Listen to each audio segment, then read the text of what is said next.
Hello friends, welcome to my YouTube channel Ravi Roshan biology. आज हम इस वीडियो में नर्सिंग केयर ऑपरेशन के दौरान जो नर्सिंग केयर दिया जाता है एक नर्स के द्वारा, उसके बारे में हम पढ़ेंगे। इसके अलग अलग स्टेज के बारे में हम जानेंगे। तो फर्स्ट स्टेज क्या है? Pre operative care. इसमें हम ऑपरेशन से पहले कौन कौन सा हम इसे केयर देते हैं, इसके बारे में हम इसमें जानते हैं। तो प्री ऑपरेटिव केयर में क्या किया जाता है? पहला पॉइंट है लिखित सहमति प्राप्त करना। लिखित सहमति प्राप्त करना मतलब गेट रिटन कंसेंट। लिखित सहमति प्राप्त करना क्या मतलब होता है कि इसमें पेशेंट के जो माता पिता हो, गार्जियन हो या पेशेंट से हम लिखित एक कंसेंट पेपर होता है, उस पर जो है हम लिखित सहमति लेते हैं और सिग्नेचर करवाते हैं कि हाँ, आप ये ऑपरेशन अपने सहमति से करवाना चाहते हैं। इसका जिम्मेदार यहाँ का ना हॉस्पिटल ना नर्सिंग स्टाफ, अगर कुछ होता है तो इसका कोई जिम्मेदारी नहीं होगी। ये एक रिटन कंसेंट में लिया जाता है और लास्ट में सिग्नेचर करवाया जाता है पेशेंट से और पेशेंट के गार्जियन से। अगर पेशेंट 18 साल से वयस्क नहीं है, 18 साल से कम का है, तो उसके पेरेंट्स से करवाया जाता है। क्लियर? सेकेंड पॉइंट क्या है? पेशेंट की एंजाइटी को कम करना। रिड्यूस एंजाइटी होता है पेशेंट को अगर भी चिंता हो, एंजाइटी हो, तो उसे कम करने का प्रयास किया जाता है। नेक्स्ट है पेशेंट के फ्लूइड इलेक्ट्रोलाइट स्तर को सामान्य रखना। और पेशेंट के फ्लूइड इलेक्ट्रोलाइट जो होता है, उसे मतलब सोडियम पोटासियम क्लोराइड ये सब का जो मतलब होता है, ये हमें उसका क्या करना है? नॉर्मल रखना है। उसे समय समय पर अगर डिहाइड्रेशन हो रहा है तो ORS पिलाना है। तो उसका इलेक्ट्रोलाइट जो है सो फ्लूइड इलेक्ट्रोलाइट वो बॉडी में मेंटेन करके रखना है ऑपरेशन से पहले। नेक्स्ट है रोगी के पोषण स्तर को सामान्य बनाए रखना। रोगी के पोषण स्तर जो है, न्यूट्रिशन लेवल को भी हमें क्या करके रखना है? नॉर्मल करके रखना है। उसे समय समय पर कुछ ना कुछ खिलाते रहना। नेक्स्ट है रोगी के कीमती सामान हटवाना।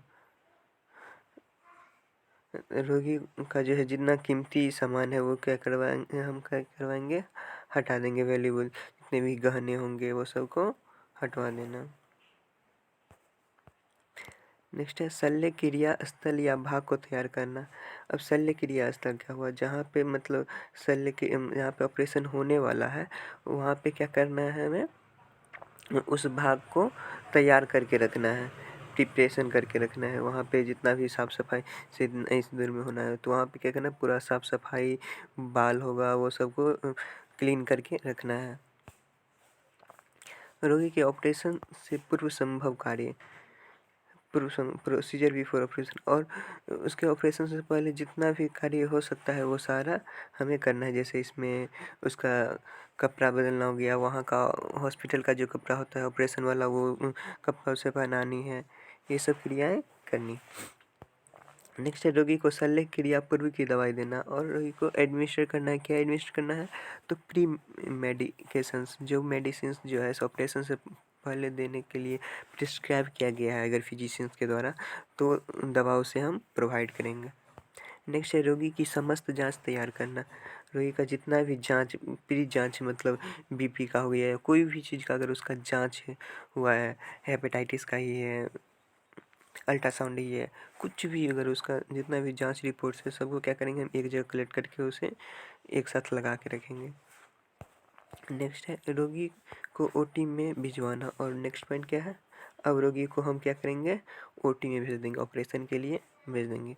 ये हमारा प्री ऑपरेटिव केयर का 10 पॉइंट है। ये हो गया clear, pre operative nursing care.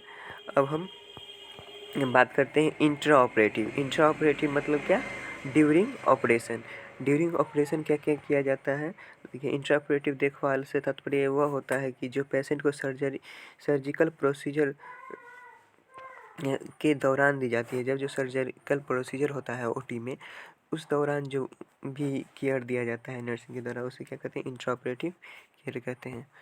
तो इंट्रा ऑपरेटिव केयर में कौन कौन सा कार्य शामिल होते हैं? तो देखते हैं। रोगी को सही स्थिति प्रदान करना, providing right position to the patient. Patient को सबसे पहले हम सही पोजीशन प्रदान करेंगे। क्लियर? रोगी के फ्लूइड इलेक्ट्रोलाइट बैलेंस को बनाए रखना, और रोगी के फ्लूइड इलेक्ट्रोलाइट बैलेंस को भी हम रेगुलर बना के रखेंगे। हम आईवी के द्वारा उसे हम फ्लूइड रेगुलरली चढ़ाते रहेंगे, देते रहेंगे, क्योंकि ऑपरेशन के टाइम में जो है सो हम पेशेंट को कोई भी चीज़ मुंह से नहीं दे सकते हैं, इसलिए हम उसे क्या आईवी के द्वारा देंगे। जितना भी फ्लूइड है वो आईवी के द्वारा दिया जाएगा। Continue observation of the patient, और रोगी का नियमित अवलोकन करते रहना है। रोगी का जो है सो जिस समय अगर ऑपरेशन हो रहा है उस समय उसे नियमित अवलोकन करते रहना है कि उसका कंडीशन कैसा है। नेक्स्ट है ओटी का वातावरण अनुकूल बनाए रखना, और ओटी का जो वातावरण है वो भी क्या बना के रखना है, सेफ बना के रखना है उसके लिए। ये नहीं जो वहाँ पे हम ज़्यादा भीड़ इकट्ठा कर लिए और पेशेंट खुद मतलब ऑल बॉल हो गया, पेशेंट को कोई भी वहाँ पे कठिनाई महसूस नहीं होना चाहिए, ऐसा वातावरण हमें बना के रखनी है और सेफ बना के रखना है। रोगी के शरीर की ऊष्मा को बनाए रखना, रोगी के बॉडी टेम्परेचर को भी नॉर्मल करके मेंटेन करके रखना है। जटिलताएं की रोकथाम एवं उपचार, और अगर कोई भी जटिलताएं दिखते हैं, कॉम्प्लिकेशन दिखता है उसका ऑपरेशन के दौरान, तो उसका रोकथाम और उपचार जल्दी करना है। रोगी का श्वसन मार्ग साफ करना एवं पर्याप्त O2 आपूर्ति बनाए रखना, और रोगी का जो है श्वसन मार्ग साफ करके रखना है प्रॉपर, और O2 आपूर्ति जो है O2 सप्लाई रेगुलर उसे करवाते रहना है। नेक्स्ट है शल्य क्रिया के तुरंत बाद रोगी की देखभाल, और इसके बाद अब शल्य क्रिया कंप्लीट हो गया, सर्जरी हो गया ओटी में, तो उसके जस्ट बाद अब हम क्या केयर करते हैं। सबसे पहले तो वहाँ ऑपरेशन अगर हो गया तो उसे हम पेशेंट को क्या करेंगे हम अब पोस्ट ऑपरेटिव, पहले था प्री ऑपरेटिव, मतलब वहाँ ऑपरेशन होने से पहले क्या क्या किया जाता है वो रूम था प्री ऑपरेटिव रूम। उसके बाद ऑपरेटिव रूम जहाँ की ऑपरेशन किया गया, सर्जरी किया गया, वो रूम हो गया। अब थर्ड है क्या, post operative room. Post operative care हम क्या देंगे उसमें, पोस्ट ऑपरेटिव केयर देते हैं उस रूम में। तो उस रूम में क्या करेंगे हम, ऑपरेटिव रूम से उसे हम ले जाएंगे कहाँ, transfer the patient to the post operative room, patient को हम पोस्ट ऑपरेटिव रूम में ट्रांसफ़र कर देंगे। तो अब यहाँ अब पोस्ट ऑपरेटिव केयर में क्या क्या दिया जाता है, तो सर्जरी के बाद रोगी की जाने वाली देखभाल पोस्ट ऑपरेटिव केयर कहलाती है। सर्जरी हो जाने के बाद जो केयर हम देते हैं रोगी को वो क्या कहलाता है, पोस्ट ऑपरेटिव केयर कहलाता है। तो इसमें क्या क्या शामिल है, तो इसमें फर्स्ट है दर्द को कम करना। सबसे पहले तो उसे ऑपरेशन हुआ है तो दर्द होगा, तो उस दर्द को कम करने का हम प्रयास करेंगे। रोगी में ज्वर की रोकथाम एवं उपचार, अगर उसे फीवर है तो उसका रोकथाम और उपचार करेंगे। रिड्यूसिंग पेन को रिड्यूस करने के लिए हम एनाल्जेसिक मतलब पेन किलर देंगे उसे, एनाल्जेसिक ड्रग्स दवा सब। अगर प्रिस्क्रिप्शन हो तो, और उसे फीवर है तो फीवर को बचाने के लिए एंटीपायरेटिक देंगे। एंजाइटी को रिड्यूस एंजाइटी, अनावश्यक चिंता को कम करने के लिए ये एंटी एंजाइटी देंगे। और नेक्स्ट पॉइंट क्या है, रोगी को पर्याप्त आराम एवं नींद करने में मदद करना, और पेशेंट को जो है सो पर्याप्त आराम और नींद लेने को कहेंगे और उसमें हम मदद करेंगे। नेक्स्ट है रोगी के शरीर में इलेक्ट्रोलाइट का संतुलन बनाए रखना, और रोगी के शरीर में जो है इलेक्ट्रोलाइट का संतुलन बना के रखना है, क्योंकि ऑपरेशन हुआ है तो उसमें बहुत सारा ब्लड लॉस भी होता है।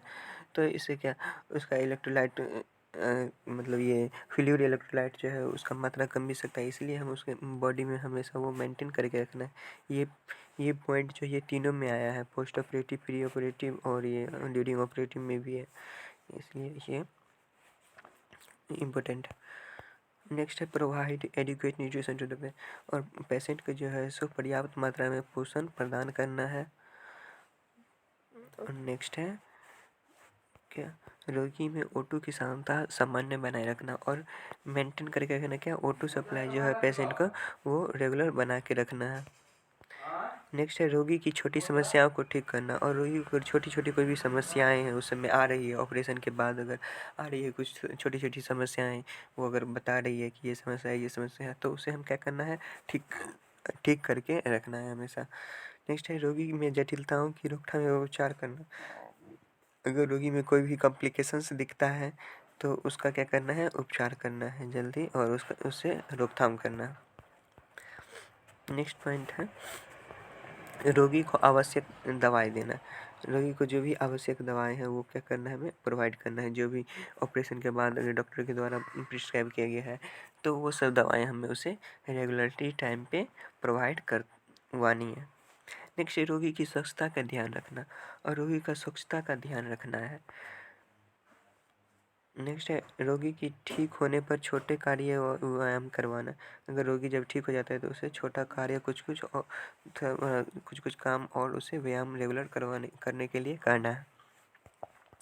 नेक्स्ट है रोगी की छुट्टी के समय आवश्यक शिक्षा देना और रोगी का जब छुट्टी हो रहा है, जब उसे डिस्चार्ज किया जाएगा हॉस्पिटल से, उस समय हेल्थ एजुकेशन उसको और उसके पेरेंट्स को, घर के मेंबर को, फैमिली मेंबर्स को अच्छे समझाना है कि इस घर पे किस तरह से केयर देना है।